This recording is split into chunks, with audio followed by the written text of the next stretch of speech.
Ever wondered why you feel constantly stressed, tired, or overwhelmed? If so, you're not alone. In our fast-paced modern world, stress has become a pervasive part of life. It's the silent companion that keeps us company during long work hours, traffic jams, and even while we try to catch some shut-eye. In the midst of this ubiquitous stress, our bodies produce a hormone called cortisol.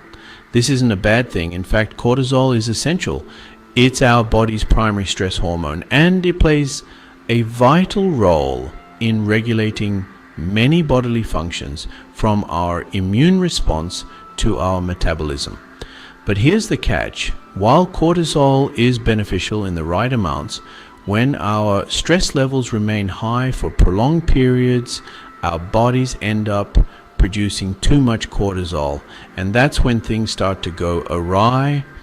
High cortisol levels can lead to a plethora of health issues. It can affect your sleep, turning those sweet dreams into restless nights. It can tamper with your mood, making you feel anxious or depressed. It can sap your energy, leaving you feeling tired even after a full night's rest.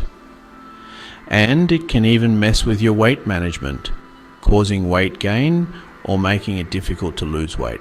But it doesn't stop there. Over time, high cortisol levels can have more serious implications, affecting your heart health, bone health, and even leading to more complex conditions like diabetes. But what exactly is cortisol? You might be wondering. Well, let's dive into it. Cortisol is a hormone produced by your adrenal glands, which are located just above your kidneys. It's often referred to as the stress hormone because it's secreted in higher amounts during the body's fight or flight response to stress.